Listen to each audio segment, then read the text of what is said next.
Kyrkhu nagashlem jong unongsan Hima.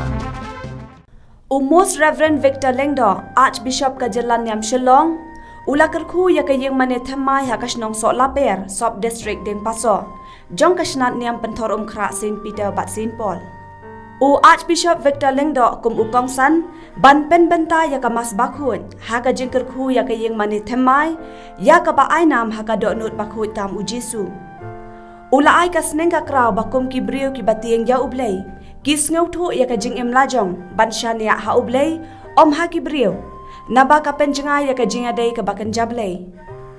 Ka jing yo ya ka Ïingmane Thymmai ka dai ka jing penken mau, ya ka jing khut jong ka mensim ban ya kren ya khana bat ublay. Archbishop Victor Lyngdoh haba benrap ya ka jing embrio, ka badan kam ya ka jing shania, na ublay, kum ka ying ka basyong basa ka ba ai jing da. Ula ong bakum kashnong Sohlaper, ka balayo ya ka Ïingmane Thymmai, namar ka jing shania ha ublay, balayo ban pendep ban yo ya ka Ïingmane blay, man kasngi ublay. Ula kentu yiki pat ublay khamtam yiki pat nong shnong ka Sohlaper, bandan ka jing shania ha ublay, namar ka jing don jong ka Ïingmane kalong banyajan bat ublay, om bat kibrio. Kashnong Sohlaper kahap ha karat mau pedang, bat ka don saupau teli kilong ying Kristan Katolik.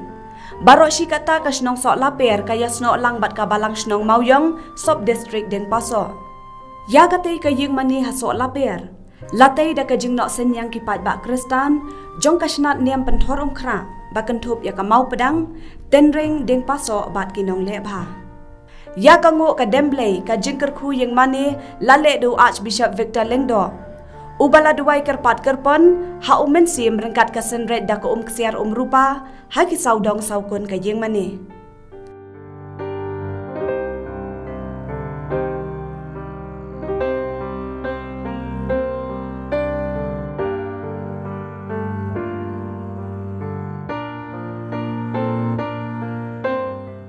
Hadin ka jing Kyrkhu Ïingmane Archbishop Victor Lyngdoh.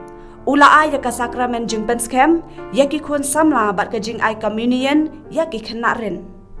Ha ka jing Kyrkhu Ïingmane, lasen ran lang do unang syarai rangba kasnat niam pentor kra, usok blay Lawrence Nongse, usok blay Barnes Mauri, bat ki wei ki Lyngdoh sok blay. Harangkat kinong yalam ka parish council, bat ki pat ba ublay.